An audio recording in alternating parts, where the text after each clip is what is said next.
One of your questions in the exam will be a synthesized question which will require you to do the following things. You'll be given general journal entries where there'll be 7 errors somewhere within the journal entries or within the actual financial statements itself, which will require you to correct them. The next thing you'll need to do is transfer all notable accounts to the P&L summary. So in other words, transferring all your revenues and expenses and signing them off to the PL summary account. You need to transfer the profit and loss to owner's equity account. These 3 steps have been covered in another vodcast. This vodcast will be concentrating on step 4 and 5, categorizing accounts into revenues, expenses, assets, liabilities, and owner's equity, and then produce the financial statements, those being the statement of profit or loss and statement of financial position. Now, in the exam, you're going to get 3 types of tabs. So one with the general journal entries, another one with the account listing, and then a P&L statement and also a statement of financial position. So we are going to now concentrate on categorizing these accounts into either profit and loss or statement of financial position accounts. Now, the profit and loss covers revenues and expenses, and there are 4 main types of expenses that you're going to have to know and categorize in. One being the selling and distribution. Those expenses are directly related to selling the products that that business actually sells. So they can be anything from advertising, delivery van expenses, the sales staff wages. General administration, they are all other expenses that are not selling and distribution. For example, repairs and maintenance, stationery expenses, insurance expense, wages for office people and the like. The next one is cost of sales, which will be the cost of goods sold and also the inventory adjustment. And the last type of expense are the finance expenses, those being the interest expense, the bad debts expense, and also the bank charges. So the first thing that you need to do once you've done all the general journal entries is then go to this and to either add all the accounts which have not been created from the original general journal entries, and those here are highlighted in red. So in order to do that, go and see the previous vodcast. So we are going to now do each one. So accounts payable being a liability, and it is a current liability, so it is under the statement of financial position here. Accounts receivable control is a current asset. Accumulated depreciation, whether that's for vehicles or equipment, both go under the PP and E. Advertising is a selling and administration expense. Bad and doubtful debts is a finance expense. Cash at bank is a current asset. If it's a bank overdraft, it is a current liability. Bank charges is a finance expense. Bank loan is a non-current liability. Buildings is property, plant, and equipment. Capital is account owner's equity. Copying is a general or administration expense. Corporate sponsorship is a selling and distribution expense. Another word for that is advertising. Cost of goods sold goes under cost of sales. Delivery van expenses go under selling and distribution, because it is a delivery vehicle that is directly tied to the selling of the products. So this vehicle will be used to either pick up all the products and services from a freight company and the like. So delivery van expenses would include all of its expenses, including the registration, insurance, repairs and maintenance, and fuel. Delivery van is property, plant and equipment. Drawing is owner's equity. Furniture, property, plant and equipment. Gas and electricity, administration expense. General and office expenses is a general and administration expense. GST clearing is always a current liability. Insurance, administration expense. Interest on mortgage, finance expense. Interest revenue, other revenues. Inventories control, current asset. Loss on disposal of cash register, because that cash register was directly related to the selling of goods and services. It is a selling expense. Mortgage on buildings, non-current liabilities. Petty cash, current asset. Provision for doubtful debts, current asset. Rate is a general and administration expense. Rent received is a other revenue. Sales is operating revenue. So sales and sales returns go together. Sales staff, because this is sales staff, it will be a selling and administration expense.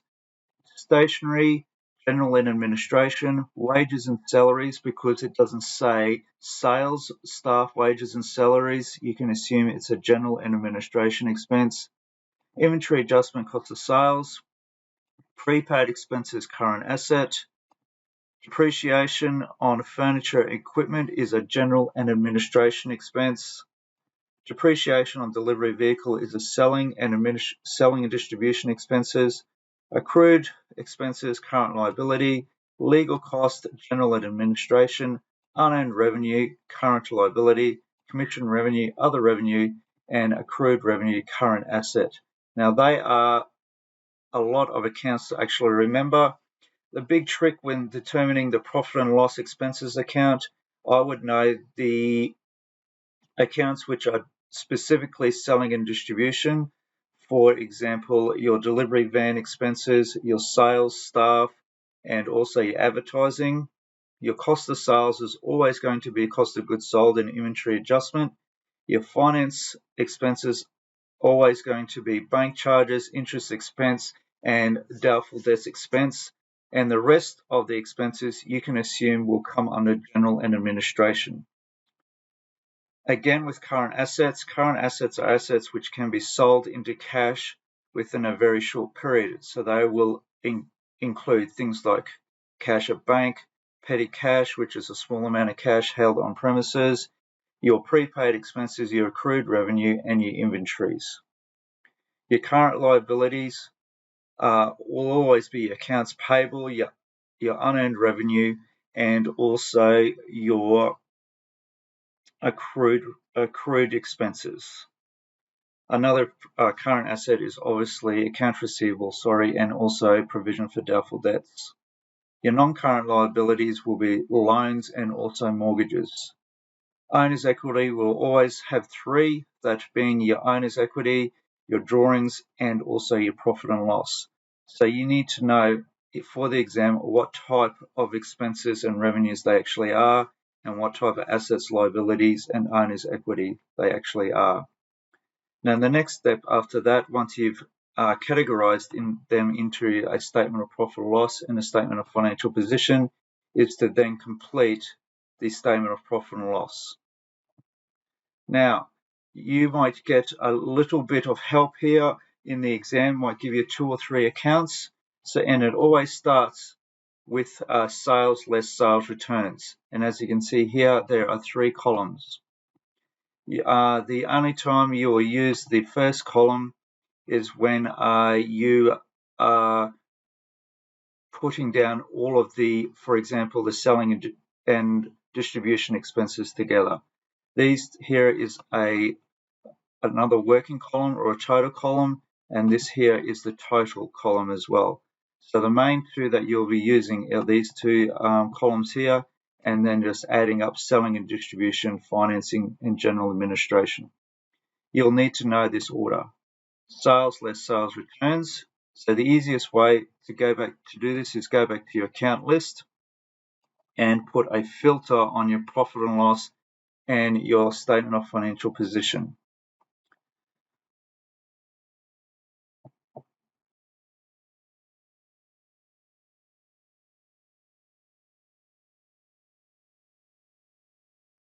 And to apply that filter, you go to the Data tab and then apply filter. So within here, I would select and just go to the operating revenue here. And the 2 that will come up is your sales and your sales returns. So what I would do is put them there. I would also cell references just in case you've may have made a mistake with your previous general journal entries, and go back and make sure that they are cell referenced. Now to get this 155,000, it's the 150 total sales less your sales returns. The next major heading is cost of sales. So then go back to your account list, and then on your filter,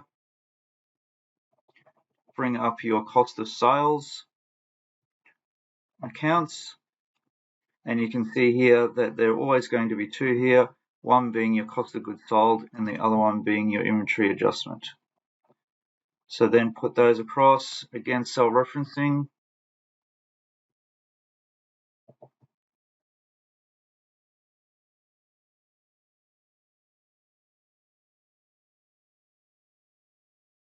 and then you total them up and put them in the third column here. So you're adding up the 35,000 plus your 500, and your gross profit is always your total of your operating revenue minus the total of your cost of sales. The next heading here is adding other operating revenues. So these are all the other revenues that the business may have received during that month. And again, go back to your account list, click off your filters, and then just put other operating revenue. As we've got 3 here to put in: interest revenue, rent received, and commission revenue.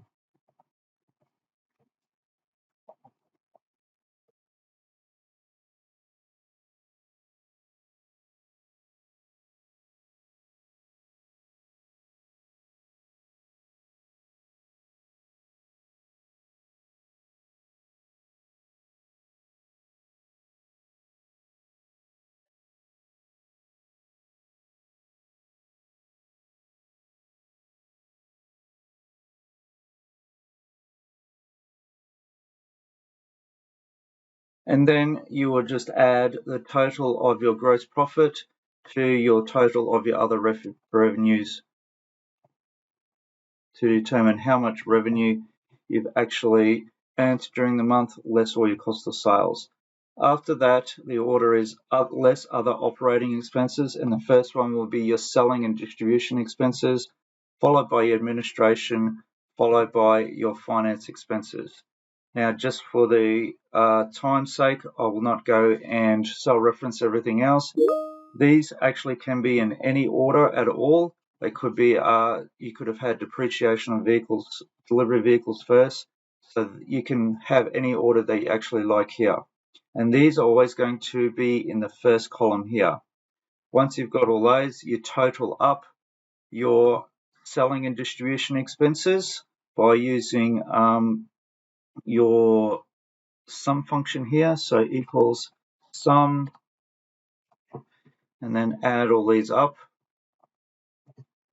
close your brackets to get $42,050. Now, if you can't remember how to do a sum function, you're not getting marked on your Excel skills. Okay, so you could just go one at a time and add them up, and etc. Okay, so there are two ways in which you can actually find your total. Your next are your administration expenses. So again, going back to your filters, click off all of it and just find your general and administration expenses, which are AE. You could copy all of these down. You could copy those and then bring those across to your P&L. Okay, but making sure you actually cell reference your totals, because if you, as I said, if you make a mistake, you can go back to here and the error will be brought across if you do the cell referencing for your general journal and also your account listing as well. After administration goes your finance expenses. Again, these can be in any order. You could have interest on mortgage first, followed by bank charges or bad and doubtful debts. But the reason this has been chosen is because of the way this question has been set up. And I've just copied all of these across, here, and then gone over here and done the same. Okay, so you won't get marked on any of your formatting here, so don't worry about the lines at all. Okay, and then cell referencing your amounts. Get your total here, and the total of this amount is your total of your finance expenses plus your general and administration plus your selling and distribution expenses. And then your net profit is equal your total revenue minus all of your expenses here. And this figure here, the reason I put it in green and bold is to show you where this net profit gets transferred to the statement of financial position. So they are all of the revenues and expenses that we have actually dealt with. You will only use each account once. So the next thing that we need to bring up here is your current assets, and they are always first. So you've got assets. Again, we've got 3 columns here. The only time you're going to use this first column is for provision, taking off the provision for doubtful debts from accounts receivable, and also taking off your accumulated depreciation for any assets that you actually own. Now remember, the only ones that will depreciate are things like your motor vehicles, your furniture and equipment, but your land and buildings will not be depreciated because they are assets which will appreciate over time. So, and here it is very important that you get this order correct, okay? Because you'll get additional marks for what is called order of liquidity. Liquidity basically means assets that are the easiest to transfer into cash. So petty cash is always first because that's a small amount of money that is held on site. Then your bank account, then your accounts receivable, inventories after that. These are interchangeable, so you could have prepaid expenses first or accrued revenue. It doesn't really matter. Okay, so we are going to get all of your current assets here that we've got and bring them across to your statement of financial position. So petty cash first, again using cell referencing.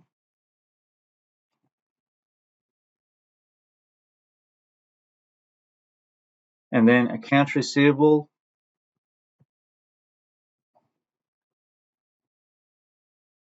And then it is less provision for doubtful debts.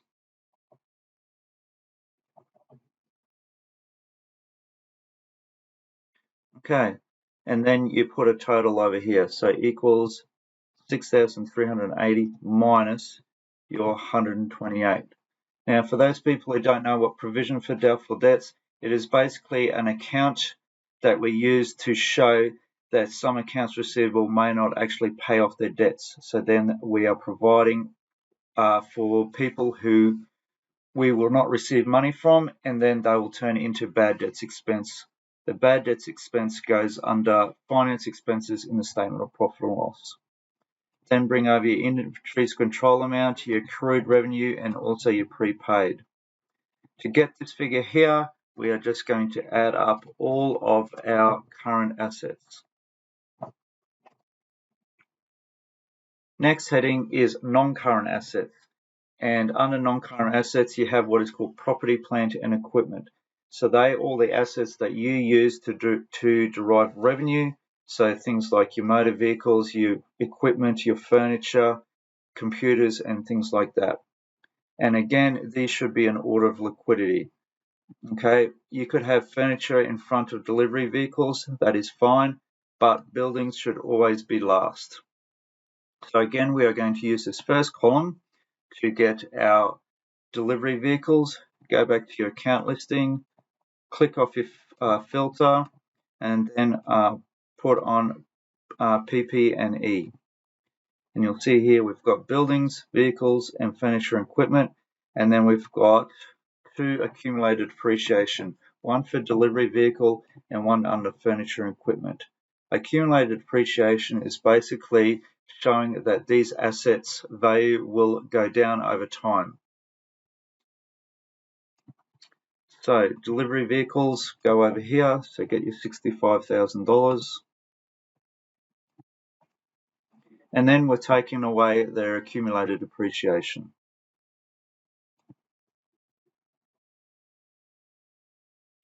And then the total of that equals your 65 minus your 22,250. Same thing with your furniture equipment. And then less your accumulated depreciation for furniture. Buildings.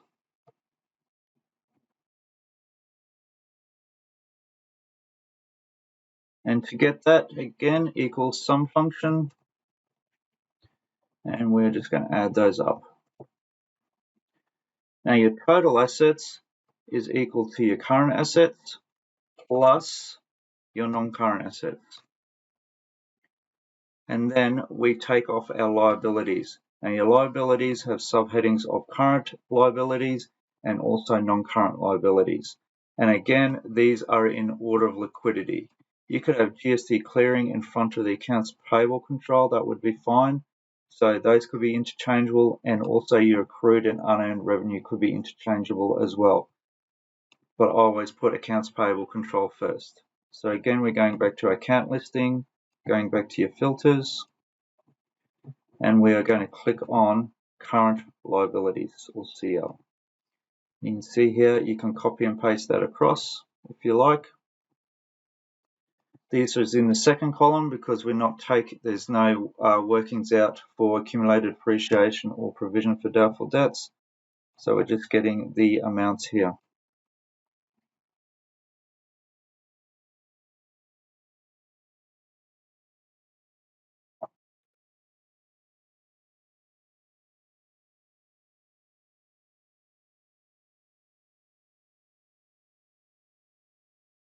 Totaling it up using the sum function.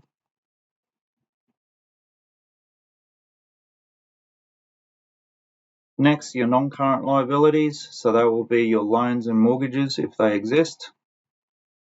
Going back to filters,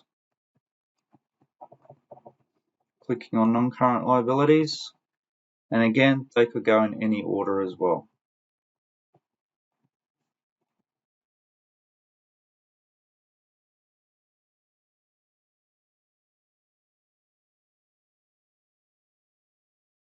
Totaling them up.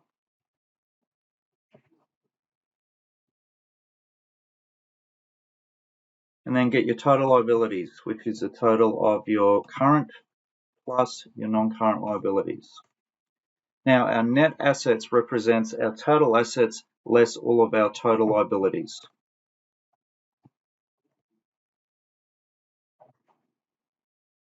And then you've got your owner's equity here as well. Now, your owner's equity only really have three accounts. Your capital, in this case, because we've made a profit, we are adding it. So if you had a loss, it'd be less net loss, and always your drawings here. So this will come from your account listing as well as your drawings, and this one comes from your statement of profit or loss. So the first one we're going to do is get our capital, put our filters on for OE,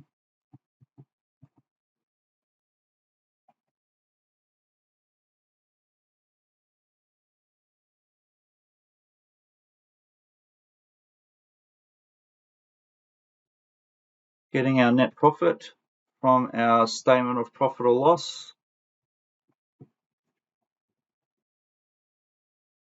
taking off our drawings,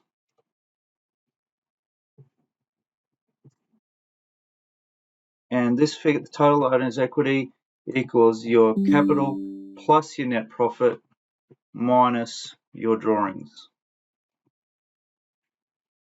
And to know that you've actually done it correctly, these two amounts here, your net assets and your total owner's equity, should be the same amount.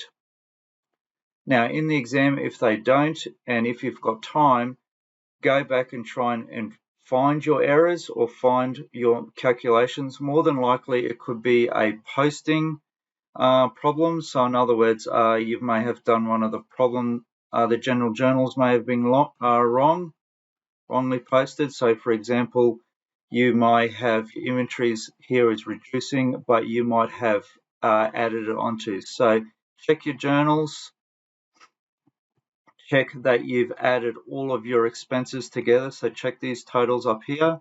As you can see here, it includes all of our selling and administration expenses, and do the same for all of your other expenses as well. Make sure here that you've totaled also and added all of these three together, and then done this calculation correct. So taking away your other revenues, your total revenues, minus your total expenses. They are common errors, and common errors as well in your current assets. Make sure when you do your filters, so for example, if we're doing current assets again, that you've got all of your current assets across. Okay. Now you may see here that I've got a minus CA here, provision for doubtful debts. The reason I put it at a minus is to alert you that you take this away. It is really a negative asset, all right, and you'll also see that negative in your property, plant, and equipment, as I've got in here. Accumulated depreciation will always be a negative asset, regardless of whether it's a delivery vehicles or furniture. So you'll be taking these accounts away from your individual asset accounts.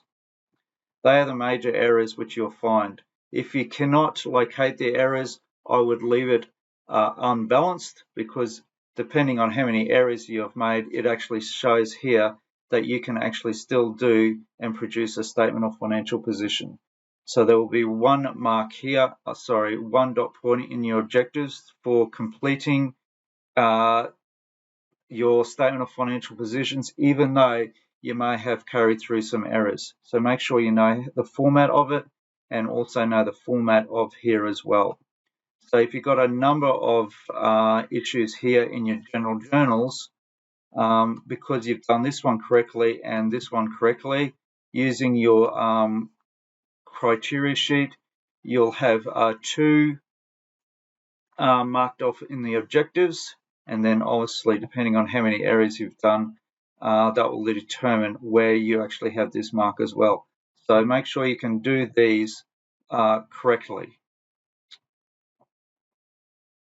And that is the end. Thank you.